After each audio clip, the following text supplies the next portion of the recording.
யுஏஇல business பண்ணணும் அப்படின்ட்டு இங்கே முடிவு பண்ணி நிறையா வரவங்க கிட்ட இருக்கக்கூடிய மிகப்பெரிய பிரச்சனை என்ன அப்படின்னு பார்த்தோம்னா, அவங்கக்கிட்ட இருக்கக்கூடிய அந்த ப்ராடக்ட்டோ இல்லை சர்வீஸ்லேயே இருக்கிற குறையினால நிறைய பிஸ்னஸ்கள் ஃபெயிலியர் ஆகிறதே இல்லை.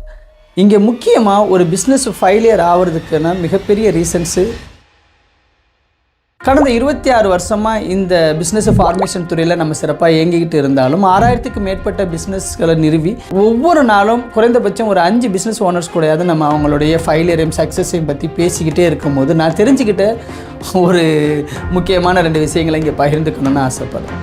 ஒரு பிஸ்னஸ் தொடங்கணும் அப்படின்ட்டு முடிவு பண்ணும்போது அதுவும் குறிப்பாக முதல் தலைமுறை ஃபஸ்ட்டு ஜென்ரேஷனில் இருக்கக்கூடிய நியூ ஆண்டர்ப்ரூனர்ஸ் வந்துட்டு ஒரு பிஸ்னஸ் தொடங்கணும் அப்படின்னு வரும்போது அவங்க ஃபெயிலியர் ஆகிறதுக்கு மிக முக்கிய காரணமாக நான் பார்க்குறது என்ன அப்படின்னு பார்த்தீங்கன்னா, அவங்கக்கிட்ட ஒரு ப்ராப்பரான பிளான் இல்லாமல் என்ன செய்கிறாங்க அப்படின்னா பிஸ்னஸை தொடங்கிடுறாங்க. ஸோ எந்த மாதிரி லைசன்ஸ் எடுக்கிறது, அது எப்படிப்பட்ட ஆக்டிவிட்டியாக இருக்கணும், அதில் ஃப்யூச்சர் பெனிஃபிட்ஸ் என்ன இருக்குது, பர்டிகுலராக நான் செய்யக்கூடிய பிஸ்னஸ்க்கு அது சூட்டபிள் ஆகுமா ஆகாதா அப்படிங்கிற ஒரு விஷயத்தை ஒரு ப்ராப்பரான கன்சல்டன்ட் கூட அதை கன்சல்ட் பண்ணி எடுக்கிறது.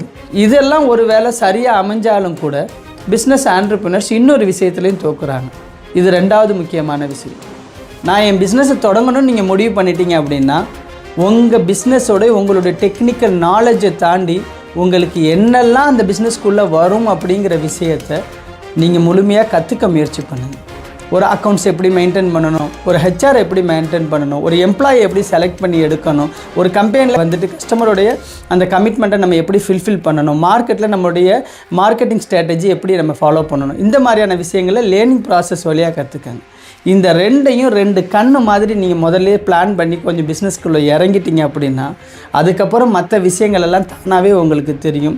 ஓரளவுக்கு உங்கள் பிஸ்னஸ்லேருந்து நீங்கள் ஒரு ஃபெயிலியர் சிச்சுவேஷனில் போய் நீங்கள் லிக்விடேட் பண்ணாத அளவுக்கு ஒரு சர்வைவல் ஆகிறதுக்கான பேசிக் நாலேஜ் இந்த 2 விஷயமுமே உங்களுக்கு கொடுத்துருக்கும். ஸோ எல்லோரும் சிறப்பான ஒரு பிஸ்னஸை தொடங்கி கண்டிப்பாக ஜெயிக்கிறதுக்கு என்னுடைய வாழ்த்துக்கள். நன்றி மக்கள்.